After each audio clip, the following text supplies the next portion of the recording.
छात्राओं, पिछले वीडियो में हमने केशवदास के काव्य के अंतर्गत सूर्योदय वर्णन के 2 छंदों का अध्ययन किया था। आज एक और छंद जो सूर्योदय वर्णन के अंतर्गत ही आपके पाठ्यक्रम में संकलित है, उसका हम अध्ययन करेंगे। तो आइए देखते हैं।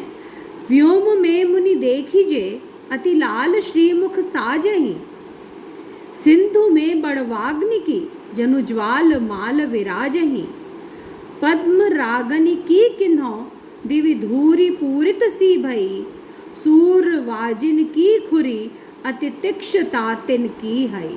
अब यहाँ पर राम द्वारा सूर्योदय का वर्णन है। एक प्रकार से केशवदास कहते हैं कि राम सूर्योदय को देखते हुए, सूर्य की ओर देखते हुए कहते हैं, हे मुनि, व्योम की ओर देखिए, आकाश की ओर देखिए, अति लाल श्रीमुख साजहि, अत्यंत लाल वर्ण से सुशोभित मुख मानो सज्जित हो रहा है। लाल शोभा से सुशोभित मुख आकाश में सज्जित है। वो ऐसा लगता है मानो सिंधु में बड़वाग्नि की जनु ज्वाल माल विराजई। जनु मानो सागर में बड़वाग्नि की ज्वाल माल विराजमान हो रही हो। तो सागर में बड़वाग्नि की ज्वालाएं जैसे सुशोभित हो रही हों, विराजमान हो, ज्वालाएं धधक रही हों, ऐसी लाल शोभा से युक्त मुख आकाश में सुशोभित हो रहा है। अब यहाँ पर आप देखिए, बड़वाग्नि किसे कहते हैं? सागर में लगने वाली आग को बड़वाग्नि कहा जाता है, बड़वानल कहा जाता है। तो उस दृष्टांत का वर्णन करते हुए, उसका उपयोग करते हुए उत्प्रेक्षा करते हैं, संभावना व्यक्त करते हैं कि मानो सागर में आग लगी हुई है और उसकी ज्वालाएं सुशोभित हो रही हैं। ऐसी लाल शोभा से युक्त सुशोभित मुख आकाश में सुशोभित हो रहा है, सज्जित हो रहा है। और क्या उपमान है, और क्या संभावना है? फिर एक उत्प्रेक्षा है, पद्म रागनि की किन्हों दिवि धूरी पूरित सी भई, सूर वाजिन की खुरी अति तीक्ष्णता तिन की है। अब सूर वाजिन, सूर्य के जो घोड़े हैं, उनके खुरों से, उनके जो हई घुड़सवार हैं, उनकी अत्यधिक तीक्ष्णता, तीव्रता के कारण, सूर्य के जो घोड़े हैं, उनके घुड़सवार जो तीव्र गति से उन्हें दौड़ाते हुए ला रहे हैं, उसके कारण उन घोड़ों के खुरों से दिवी दिशाएं धूरी पूरित सी भई, धूरी से आच्छादित हो गई है। कौन सी धूल से? पद्म रागी की किन्हों। कौन सी धूल से?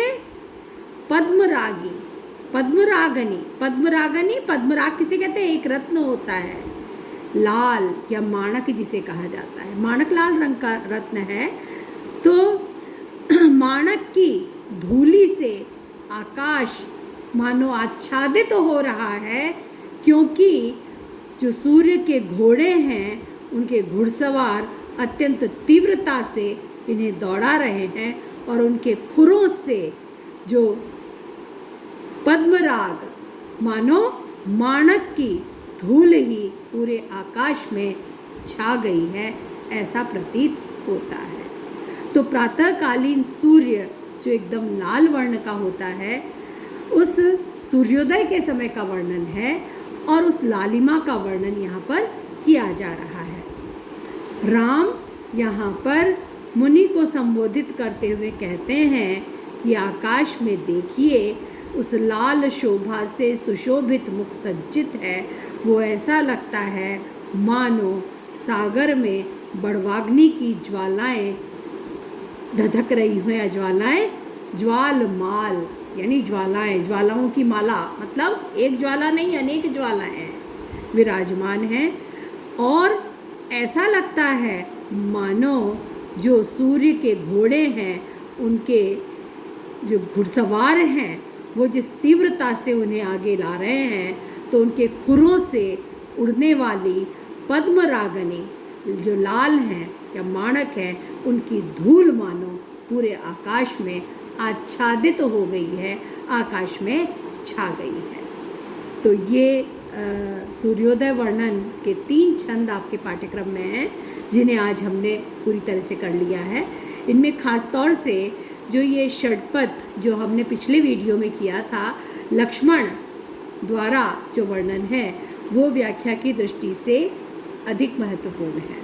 तो आपको ध्यान देना है। मूलतः तो जो राम वंदना है वो सबसे महत्वपूर्ण है व्याख्या की दृष्टि से, लेकिन इसे भी आपको ध्यान से देखना है।